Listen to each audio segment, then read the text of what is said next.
Bonjour Judith. Eh bien, Bezalel Smotrich et Itamar Ben-Gvir, les deux ministres principaux d'extrême droite du gouvernement, ont publié un message sur X hier à la même heure pour dire que si Israël acceptait cet accord, il quitterait la coalition et dissolverait le gouvernement.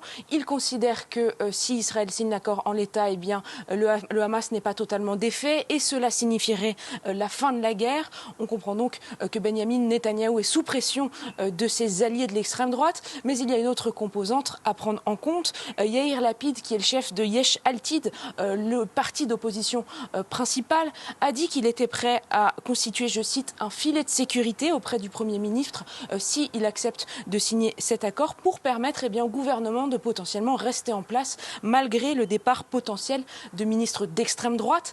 Benyamin Netanyahou a aussi réagi à ces annonces de Joe Biden. Il considère que cet accord permettrait, je cite, de continuer la guerre jusqu'à ce que ces objectifs soient atteints, y compris la destruction des capacités militaires et de gouvernement du Hamas. On comprend donc qu'il y a une forme d'ambiguïté, qu'il ne se prononce pas de façon très claire en faveur d'un cessez-le-feu. On comprend aussi la pression américaine, puisque dans ce plan qui a été donc designé par les Israéliens, mais présenté par les Américains, il y aurait 3 phases. La première phase prévoit un cessez-le-feu de 6 semaines, le retour d'otages israéliens, femmes et enfants, et les conditions de cette première phase sont relativement proches des accords, des propositions d'accords qui avaient été négociées au préalable et qui n'avaient jamais été acceptées, à la différence donc cette fois-ci que la pression internationale est extrêmement forte. On suivra donc avec beaucoup d'attention ce qui se déroule au Caire à partir d'aujourd'hui. Et la pression n'est pas seulement américaine, mais elle est aussi israélienne. Cette pression de la population, elle augmente ou pas ?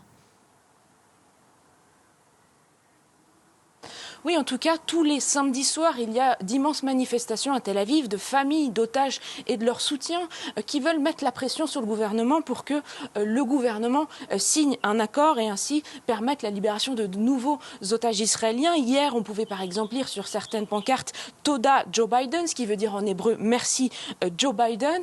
Mais ce qui est certain, néanmoins, c'est que la population israélienne est extrêmement divisée. Il y a une majorité d'Israéliens qui soutiennent les familles d'otages, qui veulent la libération de ces otages à tout prix et qui ainsi s'exprime en faveur du cessez-le-feu, en tout cas dans les conditions posées par Joe Biden. Mais une autre partie de la population israélienne considère que si le Hamas n'est pas totalement défait, un cessez-le-feu serait en sa faveur. C'est difficile d'estimer comment un groupe terroriste islamiste comme le Hamas peut être défait, mais certains Israéliens estiment que ce n'est pas le cas actuellement et se montrent donc en défaveur de cette proposition d'accord de cessez-le-feu. On comprend bien que ces divisions internes dans la société israélienne ont aussi beaucoup d'incidence sur le déroulé de la guerre. Merci beaucoup Claire Duhamel pour votre analyse en direct de Jérusalem.